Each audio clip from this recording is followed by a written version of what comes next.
এই চটিবুড়ির আমলে হাজার হাজার স্কুল বন্ধ হয়ে যাচ্ছে শিক্ষকের অভাবে, আর ফল ভোগ করতে হচ্ছে স্টুডেন্টদেরকে। মা কাকিমাদের বলছি, তোমরা যেই যে ভাতা নিচ্ছ, তোমাদের বাড়ির ছেলেমেয়েটা যে ঠিকঠাক শিক্ষক পড়াচ্ছে না বা পাচ্ছে না, সেটা কি ভেবেছো? শুনে নিন একজন ছাত্রীর মুখে তারা কি ভোগ করছে, একটু ভালো করে শুনুন। করোনা উচ্চ বিদ্যালয়ের নবম শ্রেণীর ছাত্রী, কিন্তু আমি এখন যেটা বুঝতে পারছি যে আমাদের স্কুলে টিচার না থাকার কারণে না আমাদের পড়াশোনার একটা ক্ষতি হচ্ছে।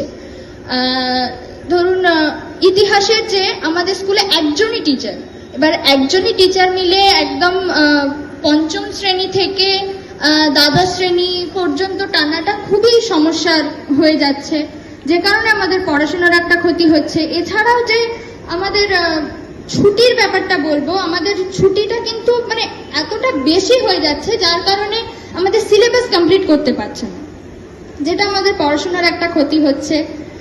এগুলোই, মানে এছাড়া আর কিছু নেই, শুধু সমস্যাটা হচ্ছে টিচার নেই, এটাই হচ্ছে মেন প্রবলেম। গোটা পশ্চিমবঙ্গে এই সময়ে দাঁড়িয়ে তুমি সরকারি স্কুলে পড়ো, মানে 8,000 স্কুল তো বন্ধ হয়েই গেছে, সেটা তো বাদই দাও। সরকারি স্কুলগুলোতে শিক্ষক মাত্র একজন, মানে এই সমস্যাটা শুধুমাত্র দাসপুরের সমস্যা এরকম নয়, গোটা পশ্চিমবাংলার সমস্যা।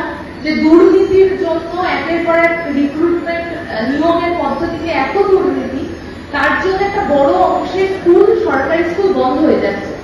এবং সব থেকে বেশি এর ফলে মেয়েরা, মানে বাড়িতে স্বাভাবিকভাবে স্কুল বন্ধ হয়ে গেলে, কাছের স্কুল বন্ধ হয়ে গেলে দূরের স্কুলে আর পাঠাতে, মেয়েদেরকে পাঠানোর ক্ষেত্রে বাবা মা একটু ভয় পায়, এই সমস্যা হচ্ছে। তোমার এই যে সমস্যার কথা বললে, এই যে নিশ্চিত তোমার স্কুলে তোমার বন্ধুদের মধ্যে একটা ক্ষোভ, বা বন্ধুদের মধ্যেও এই প্রভাব রয়েছে। ঠিক আছে, ধন্যবাদ তোমাকে। আমরা একটু এই অঞ্চলের